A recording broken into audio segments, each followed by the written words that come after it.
天是2021年1月21号，1月21号呢，拜登呢已经正式进驻白宫呢，当了一天的总统了。那么对这个结果呢，很多呢支持川普总统的网友呢，心情很沮丧、很难过，大家不能接受这个现实。我想呢，现实已经放在这里，不存在谁接受还是不接受的问题。你无论是你接受还是不接受，拜登现在都是到了白宫了。那么是不是很沮丧呢？我觉得也不要太沮丧，因为我们中国人有一句话叫做否极泰来，叫做物极必反。那么什么叫物极必反呢？也就是拜登他们过去民主党在野的时候，无论是川普总统做出的任何决策，无论是川普做的决策是对的还是错的，那么所有的民主党还有主流媒体一律是叫做逢川必反。只要是川普的决策，管他是什么决策，管他是对的还是不对的，一律是反对。那么一律反对的情况下，川普总统这4年就经受了莫大的压力，也就是他无论做什么都是错的嘛，都会招致到舆论的一致抨击嘛。那么现在轮到拜登了，你拜登来接任美国总统了，那么现在在拜登治理国政下出现的各种问题，那么现在左媒再去骂川普，你就没道理了吧？因为拜登是改变川普的决策嘛。如果你说是拜登继续了川普的决策，现在出问题，人家就说原因始作俑者是川普，大家指向川普。现在拜登不是这样啊，拜登上台第一天就签了10几项这个法令啊，这个10几项总统令里面，大部分是否决了川普过去的路线。你比方说美墨边境建墙，他决定把建墙资金停掉，这个墙不见了。第二个，川普总统绝不允许那些恐怖分子国家的人到美国来，他把这个禁令取消了，也就是索马里啊、苏丹啊、什么叙利亚啊、委内瑞拉、伊朗啊，这些所有的恐怖国家的人马上就来了。来了以后到美国，必然是给美国增加社会负担，去破坏美国的社会制度嘛。所以说，拜登做的这些决策，毫无疑问来讲，都是否定了川普原来的法令。那么这些决策一旦给美国带来任何社会问题，那么你说不去质问拜登，不去骂拜登，骂谁呢？尤其你看拜登上台第一天，他就打电话给加拿大的总理特鲁多，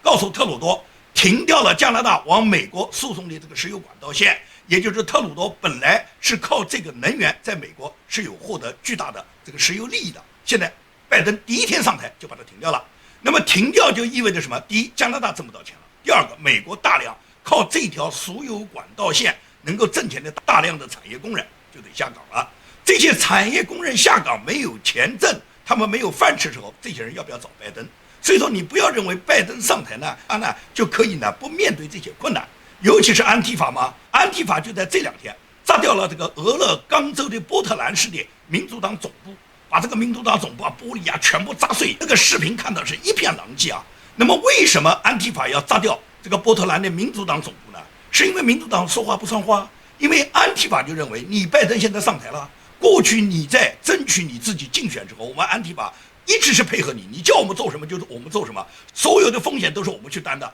所有的社会的打砸抢事件都是我们挑头干的，我们为了你拜登能够当选，现在你当选你要兑现诺言啊，你现在当选以后你给我们许下来的好处你要兑现啊，因为拜登没能兑现，所以呢安提法就翻脸，安提法现在就开始炸掉了民主党这个波特兰的总部。那么到了这时候，拜登他们就现在对安提法就是另外一副态度了，因为过去安提法再怎么闹都是配合他们去打倒川普，去扰乱川普，去干扰川普的大选，他们随便在社会上制造的各种这个破坏活动，民主党一律认为是和平的，是支持的，是暗中给他们资金支持，暗中给他们鼓劲，同时主流媒体对他们所有的报道都是掩盖了安提法的罪恶，并且把安提法的这种行为形容成一个正常的和平抗议，目的就是要把川普搞掉嘛。现在川普已经搞掉了，拜登已经入主白宫了，那么你安提法再这样闹的话，你们跑过来现在要跟拜登兴师问罪的话，现在就要把安提法打成恐怖组织。也就是说到了这个时候，你觉得那些曾经跟拜登跟民主党勾兑的这些黑社会组织，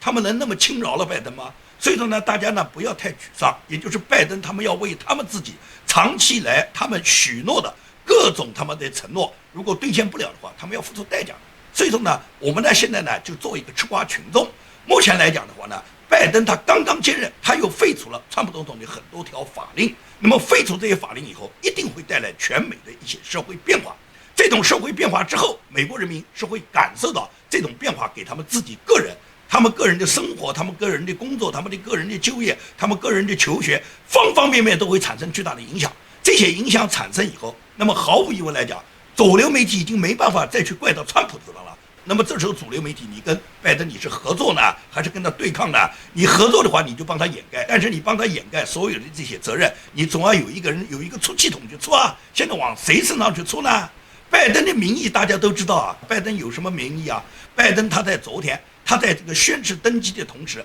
看他登基大典支持他的人只有3万多人。而与此同时，川普总统在安德鲁空军基地发表告别演说，就是同一时间，居然有320万人在线观看，也就是川普总统这个已经落马的总统，他居然观看的人数是这个当选总统的100倍。所以说人心向背就在这儿。白宫的油管网站有200多万粉丝，是过去这个川普总统执政的时候，白宫这个油管网站每天都在报道到白宫的各种信息。这个网站现在过渡到拜登手上了，到拜登手上仅仅1天，这个网站上面发布了几个拜登他自己就职演说也好，他自己签署什么行政命令的这些视频也好，这个底下是骂声一片，点彩的人是点赞的几十倍。现在这个白宫邮图网站都已经把评论都关掉了，这说明什么？这说明人民现在在看着你拜登，人民在指责你拜登，所以拜登他现在有莫大的压力。网上就有一封川普临走时候留在白宫里面给拜登的一封信，这个信呢，留信呢，就是上任总统给下一任接任的总统留信呢，是从里根总统开始起的一个惯例，也就是从里根总统之后，每一个总统呢，他在离开白宫时候，他给下一个继任者都会给他留一封信。那么呢，这封信一般来说是2个总统之间私密的一些交流，也就是前一个总统对后面一个总统的勉励。那么每一届总统都这么去做，川普总统呢也没有例外，他给拜登呢留了一封信。网上呢是披露这封信，这封信是不是恶搞呢？我不清楚，因为现在没人来证实这封信是真的还是假的。那么很符合川普总统的口气，这封信只有短短的1行字，就说：“乔，你知道我赢了。”就是这么一句话。那么这封信它之所以在网上不断的公开的流传，实际上是表达了人民很清楚川普总统是一个什么心态，而拜登他又是一个什么心态。小偷带着偷来的这个东西，惴惴不安的心情，现在入主了白宫。这个白宫的这个总统的这个座椅不是那么好坐的。可以讲，川普总统他自己这4年，他已经为他自己优异的成绩，已经让所有的美国人民、让世界人民都看到他的成绩了嘛。这个川普可以讲，他绝对是精神很强大，他是一个世界领袖。他的强大已经强大到川普总统没有发动过1场战争，但是他不需要发动战争，也能获得美朝、中东和台海之间的和平。川普在他执政的这个过程中，他对待流氓的方法，你像巴格达迪啊、苏莱曼尼啊这种伊斯兰的这种恐怖分子的流氓，川普总统直接就是斩首啊。这个一斩首以后，也就是所有的流氓就不敢动了嘛。那么川普就是这个状态，而且川普缔结了中东和平，大家就看到川普总统把耶路撒冷宣布为以色列的首都，然后呢加强了以色列和阿拉伯国家的友谊，让阿拉伯国家和以色列正式缔结了和平条约以后，然后呢整个中东地区从过去70多年的战争状态，现在已经变成了一个和平状态。所以在这种情况下，川普总统的功绩是非常非常大的。所以说川普总统他就是一个世界级的领袖。很可惜呢，川普总统呢，他不是一个世界性的流氓，因为川普总统呢是个保守主义者，他是遵守美国的宪法制度，他是循规蹈矩的人，而政治呢是很流氓的。川普总统作为一个政治素人，他呢这个玩政治，他不用流氓手段，他是战胜不了流氓的。君子和流氓交手肯定是君子输嘛，因为流氓没有底线嘛。你看川普总统他对外他非常狠，他对外敌非常狠。你看他对中共，能够对中共打击到中共七窍生烟，不但是通过中美贸易战给中国加上了巨大的关税，而且在美国抓捕了很多前人学者，抓捕了很多像唐娟这种共产党的军官，冒充然后化妆进入美国以后，最终都被全部抓捕出来，然后又规定了共产党员不得入境美国，所有的共产党员在美国不能够获得签证，也不能够获得绿卡，更不能入籍。同时川普总统在他这一任上撤销了休斯顿总领事馆。你想想看，有哪一个总统他能够对中共打击那么大？川普总统对外敌就是那么狠啊。至于你说对伊朗，那巴格达迪和苏莱曼尼不就是给川普总统斩首掉了吗？对金正恩，川普总统虽然用和谈的形式，但是让金正恩足以感觉到川普总统对他的威吓。所以说呢，金正恩就不敢在川普总统任期里面再去发展什么核武。这都是川普总统对外敌他非常狠，但是他对内敌不行，他对内敌非常善。也就是川普总统实际上是被内部的敌人搞垮的，也就是被民主党和共和党的建制派大佬他们联手做局，然后把川普总统把他挤出去的。川普总统对内敌很仁慈，他没有动用国内宪法赋予他的国内反叛乱法抓捕那些叛国者。在这种情况下，川普总统他不敢使用这种雷霆手段，那么最终川普总统就被他们挤出去。所以说，从这个角度上来讲，川普总统是玩不了政治的。如果你没有一些流氓手段，你不会在你自己掌握优势的时候打好你手上的牌，准确的出击，你最终被你的敌人一旦把你逼上墙角以后，那么他们不仅仅是逼上墙角，他们不但是一刀捅死你啊，而且他们需要踩上1万只脚。所以说，在这个之后，他们对川普总统的清算和他家人的这个追缴，这些事情都很难说。他们会不会继续发动很多莫须有的罪名，把川普总统和他的家人送进监狱，这都很难说。因为民主党和现在共和党建制派的这些大佬，他们绝对不会轻易的会放过川普的。就像网上传说，麦康奈尔他就曾经威胁过川普，说你要敢赦免阿桑奇，你要敢自己再组建第3大党，那我们一定会弹劾你，我们一定会加强我们弹劾这个议案，最终让你根本就没有资格出来竞选。那么网上都是这么传，我不认为这个传闻有它的真实性。第一个，川普总统他不会受这个麦康奈尔的这种威胁。至于是否赦免阿桑奇，大家最终看到川普总统赦免的名单里面没有阿桑奇，是因为川普总统认为赦免阿桑奇不重要。阿桑奇现在即使被赦免，也并不能够去揭露美国的最多的黑暗。阿桑奇不过是曾经有一个揭露美国黑暗的一个人物，所以说呢，我不认为川普总统认为阿桑奇要赦免呢有那么巨大的作用，所以说川普总统没有赦免阿桑奇。至于组建第3大党，川普总统如果想组建，绝对由不得这个麦康奈尔对他威胁以后，他就不敢组建了。也就是说，川普总统要有力量，就必须要有第3大党。他如果没有一个强大的党派支持，没有足够的民意在支撑他，那么川普总统被别人怎么打，他都没有还手之地。当他有一个巨大的民意支持，当他能组建一个全美第1大党的时候，这时候他的力量足以摧毁民主党，摧毁共和党。所以说，我相信川普总统他肯定在蓄势待发。所以呢，在这种情况下，大家不要对川普总统的离去呢感觉到有太多的沮丧。我认为最终呢一定会解决问题，因为川普总统的业绩放在这儿，拜登是无法超过的。川普这几年大家随便看看，川普总统这几年创造的股市这么高的高度，你觉得拜登能达到吗？川普总统创造的美国那么好的就业形势，拜登他能够挽回吗？川普总统在去年新冠疫情爆发的情况下，他果断地降低了药价，这都惠及了美国普通的民众。像这种情况，拜登他敢把这个药价重新提上去吗？至于美墨边境墙也好，如果是拜登他废弃了美墨边境墙，让大量的非法移民进入美国以后，必然给美国带来大量的混乱啊。那么美国人民，包括民主党所在的州，他肯定受到这个伤害是最重的啊。大家都知道，美国只有2个州，一个是纽约州，一个是加州，这2个州是无限的容纳那些非法移民的。这些非法移民在这2个州是可以合法取得驾照的，他们取得驾照以后，他们在这2个州自然就可以生活了嘛。大家都知道，美国是车轮上的国家嘛，因为美国没有那么多公共交通工具，人们出行主要是靠开车。如果你开车，你在别的州你根本拿不到驾照，你非法开车的话，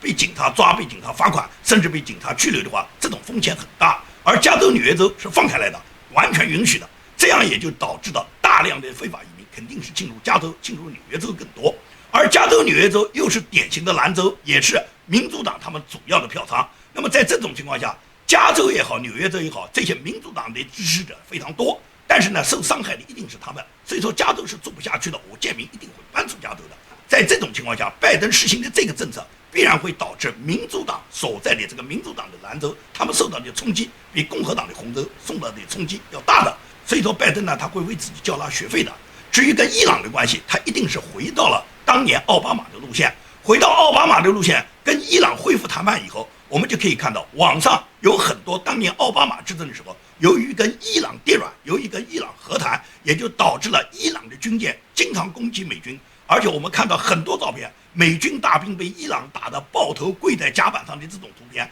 很多这种图片让你看到这个非常非常的丢脸啊！美军就这么不堪一击吗？美军就被伊朗打得抱头鼠窜吗？但是这在奥巴马执政的状态都发生了。现在拜登要重回这个路线，就毫无疑问来讲，美军他在中东地区被伊朗被重新欺负、重新霸凌，这种现象很快会产生。所以说呢，这个川普总统他的业绩啊，拜登要想把它毁坏啊，他是很难的。而且当拜登他否定了川普总统他所有的治国良策的时候，他自己反其道而行之，他必然要付出代价。而这种成果当他出现的时候，你觉得主流媒体难道这时候不去指责拜登，还去指责川普吗？那么对中共的政策更是这样。拜登他所有内阁里面几乎任命的这些大大小小的内阁的主要官员，都是跟中共有千丝万缕联系的，有的是跟中共关系非常好，有的是跟中共有大量的这个经济利益往来，有的是把自己儿女送在中国读书。这些人嘴巴上都说得非常好听，都说要坚决遏制中共、打击中共，但实际上他们跟中共勾兑的关系是非常非常密切的。就在拜登入主白宫的第一天，也就是川普整个内阁卸任的这一天，中共外交部发起了一个对美国28个川普政府原来内阁以蓬佩奥为首的川普总统，他本来内阁里面大量的人员对他们制裁的命令。这个制裁里面被制裁的人物呢，我们看到基本上都是川普总统内阁里面主要打击中共的内阁里面的主要官员。你像蓬佩奥啊、奥布莱恩啊、纳瓦罗啊、伯明啊，都是这一类。那么这一类人，中共他对他们的制裁打击，一是中共耍流氓嘛，中共不敢在川普总统任期的时候，这些官员都在任时候，他进行制裁，因为制裁他知道川普总统一定对中共进行报复，他没敢。他等到呢拜登上任第一天呢，他来制裁了，他知道被制裁这些官员已经没有权利了，没办法报复了。那么制裁呢，他实际上要达到的目的是杀鸡给猴看的。什么叫杀鸡给猴看？也就是说，中共要制裁这些官员，中共早就恨得咬牙切齿。中共之所以他迫不及待地制裁这28个官员，毫无疑问来讲是川普总统内阁这28个官员对中共是真正打在他的心窝子里面，也就是对中共打击的狠，所以中共呢恨，中共呢心里面疼，他没办法，但是他前面不敢制裁，现在轮到就说这些人没权利了，中共呢马上就去打了。因此可以讲，被制裁的官员个个都感觉到是个人的一种荣誉和褒奖，没有一个人认为被中共制裁了以后自己有什么心里面不舒服的，因为这些人都是一贯的反攻，而且从来跟中共没有任何勾兑，没有任何经济利益关系，他们本人也从来不去中国，他们也没有儿女在中国，更没有什么金钱、小三、二奶、情人藏在你中国，所以说对你中国的制裁人家没感觉。倒是这个制裁令对拜登整个内阁给了一个巨大的一个威慑。这个威慑是什么？因为中共很清楚，拜登他整个内阁里面，从拜登开始起，底下所有人通通都是跟中共有利益关系、有勾兑的。也就是他们警告这些人，如果你们跟我们中共作对，我们就会制裁。我们制裁的结果，你们就看看蓬佩奥、看看纳瓦罗就行了。所以说，中共在昨天，在拜登入主白宫的第一天，就发出了这种制裁令，实际上就是给拜登内阁里面提了一个醒。也就是你们只有跟我们中共合作，你们不跟我们合作呢，我们就打击，我们就制裁。我们制裁呢，你们和他们不一样，因为你说蓬佩奥、纳瓦罗他们跟中国没有任何关系，没有金钱利益关系，也没有儿女在中国，他们更没有小三情人在中国。所以说我们打击他们呢，就是对空气放炮，没有用。但是你们有用。如果说你们跟我们之间过不去，我们中国制裁了你们，对你们就有用，因为你们在中国有产业有利益，你们的儿女在中国上学，甚至你们在中国抱养情人，或者是你们在中国早就有那种黄色视频握在我们的手上。所以说中共他制裁川普总统内阁的28个人，实际上就是给拜登他现在的内阁给了他一个下马威，告诉拜登和他的内阁，你们给我们掌握到大量的证据，我们随时可以制裁你们，我们随时可以把你们那些黄色视频给你抖露出来。等我们抖露出来以后，你哭都来不及。这就是中共他威胁美国的手段。同时，华春莹他在谈到中美关系之后，他认为中美关系全是给川普搞坏了嘛？他说现在川普陷落了嘛，拜登来了嘛？他说中美关系期待着一个天使来重塑中美关系。他指这个天使是拜登吗？如果拜登就是华春莹嘴巴里面所说的天使，那么拜登他跟中共勾兑的这种形象就已经中共给他画好了。那么既然拜登你是中共所期待的一个天使，你就发挥你这个为中共效劳的天使的作用，那么最终让全世界看看你拜登你是如何打击中共的。你不是讲得很好听吗？所以说呢，历史是人民写的。所以说现在拜登你的一举一动就成为主流媒体将来是赞扬你还是批驳你。那么现在我们大家就可以看到以后主流媒体你们该怎么写了。蓬佩奥国务卿他有2个账号，一个账号呢是官方的，就是国务卿的账号，还有一个他个人有一个私人账号。他今天在他私人账号里面，他发布了一条推文，这个推文啊就这几个字，什么字呢？就写了1384天，也就是1384天是什么意思呢？也就是从现在拜登登基到下一次2024年大选的日子，一共还有1384天。那蓬佩奥他这个推文传递一个什么信息呢？很多人都知道，蓬佩奥他这个信息就是让大家坚定我们的信念，大家不要沮丧。也就是蓬佩奥他能这么写，毫无疑问来讲，他已经瞄准了2024年。那么2024年是川普总统继续再一次站出来竞选，也就是川普总统像我们所期待的，他能组建一个第3大党，这个第三大党不是排在第3位，而是美国第3个大的党派，这个党派很可能是美国第1位大党，也就是美国人口数量最大的一个党派。如果是川普总统真的组建了这个爱国者党，他这个党员数量也确实达到了美国第1大党的话，很可能是川普总统在2024年他就再一次能够荣归白宫。也就是说，这个是我们大家的一个万众期待。如果是这样，当然最好川普总统他能够回到白宫以后，能继续他打击中共的路线，能继续他自己一贯倡导的回归美国传统价值观，能够知道美国再次伟大，能够缔造美国优先。也就是川普总统他这个路线已经明确确定了，这是指川普总统他本人亲自出来参选。当然了，还有很多网友更期待是蓬佩奥和伊万卡他们共同来组队参选。这个网友都贴出了一张照片，贴在蓬佩奥这个推文底下。这张照片上面只有蓬佩奥和伊万卡2个人，他们希望是蓬佩奥搭班伊万卡共同来参与竞选。是不是2024年会是这么一个结构？这只是网友的一个期待，会不会这样走，我们现在不好说。但是蓬佩奥可以讲是大家都看得中的。如果你让我在川普和蓬佩奥里面选择一个人，我认为蓬佩奥可能给网友中期待的更大。为什么呢？蓬佩奥打击中共的决心更大，手段更凌厉，而且立场非常坚定。同时，他对中共的认识比川普总统要深刻得多。他没有川普总统这种妇人之仁。可以讲，川普总统他之所以他这次被挤出局，就在于什么？他对于内敌呢，他太软弱。他在对待民主党和共和党这些建制派大佬对他共同下手的同时，对华盛顿沼泽里面很多行政官员，川普总统手很软。因为他手很软，就导致了他很多他亲自任命和信任的幕僚最终都是背叛他的。司法部长巴尔这是最典型的例子，尤其是联邦调查局局长克里斯托弗·雷。克里斯托弗·雷是受川普绝对信任的一个人，川普把他调任这个岗位，就是希望他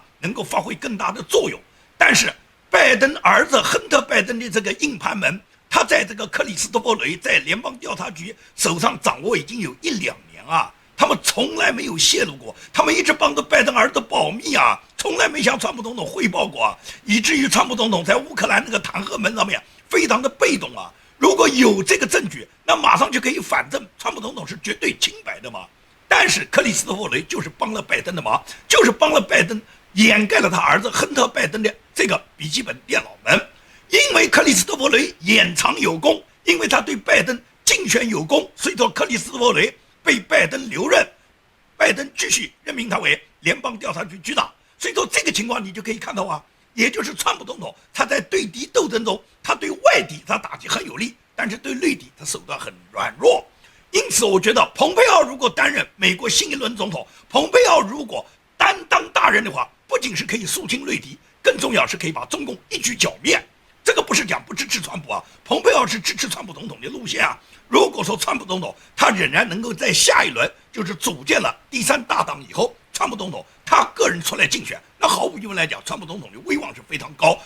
川普总统他在竞选中一定是喊蓬佩奥搭档，也就是川普和蓬佩奥出任总统副总统，然后川普总统任期结束以后由蓬佩奥上，这样就给美国带来一个长期的一个政策的稳定性，尤其是打击中共，在他们的任期里面把中共就彻底铲除了。所以说呢，这一点呢，我是非常非常的看好，也是非常非常的期待。因此可以讲，中共对蓬佩奥是恨之入骨，除了把蓬佩奥列为主要制裁对象之外，中共不仅仅是在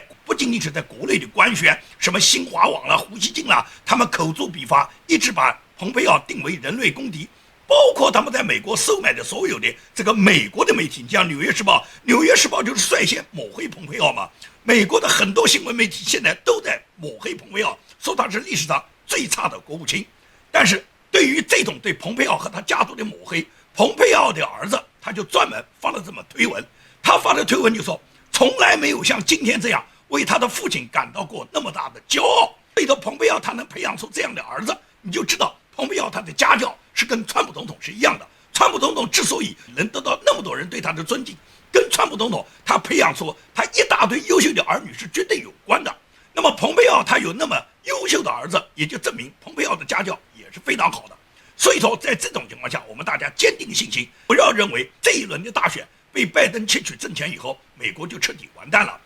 美国的民主制度是绝对有自愈能力的，有自己疗伤的能力。所以说你相信美国的民主制度仍然是可以健康的发展。至于拜登呢，拜登这一任上面，我们基本上可以看到，他呢采取的各种政策，最终都是扰乱美国嘛。他这个开放所有这些恐怖主义国家，把大量的这些伊斯兰、这些穆斯林和大量的这些暴恐分子都引进美国，引进美国以后就是把罪恶从外部引入嘛。大家都知道，本身美国人来讲是没有那么大的罪恶的，安提法也好，黑名贵也好，这都是大量的外来的这些非法移民，他们在里面始作俑，他们在里面挑起，然后本来在美国生存多年的那些被民主党一直庇护的这些非法移民呢，他们呢也没有一个正经的工作，他们也不要上班，他们就靠拿政府的福利，平时呢就吸毒、吸芬太尼、吸大麻，就这些人他们的精神颓废，一旦有了社会上发生的各种打砸抢的机会，这些人就一拥而上了。拜登的政策最终就是给美国呢制造罪恶，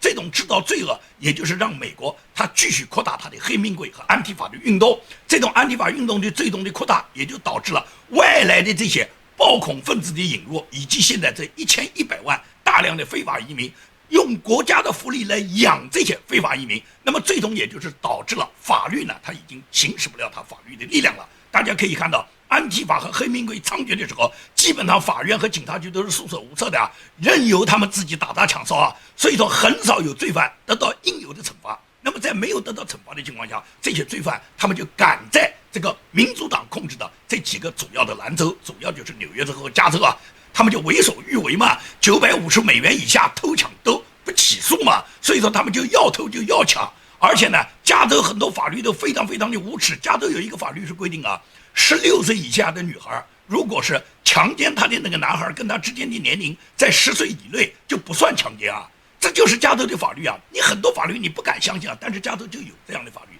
也就是说，那些支持拜登、支持民主党的人，你愿不愿意把你自己16岁以下的女儿在加州被别人强奸了以后，然后最终告到法庭，法官告诉你，这个在加州的法律是不视为强奸的。你能不能接受这样的法律？但是民主党就能出台这么多的这个法律条款，所以说这都是贺锦丽在加州他一手推进的。因此，拜登和贺锦丽他们现在执政以后，他们最终就是什么？就是养懒汉，用福利去养懒汉，用突破法律去养这些盗贼，用权力去保障他们的家族利益，最终用舞弊来控制他们的政权。毫无疑问来讲，最终民主党就是像这么过渡的。这种过渡就是导致了美国最终会形成一个底层互害的社会。那么底层互害，底层就没有时间、没有精力去管到这么多上层的精英，他们是怎么去卖国的？也就是上层在卖国，下层在互害。那么最终，美国这个社会就像中国这个专制制度滑得很远。但是呢，它仅仅也就是拜登这么4年，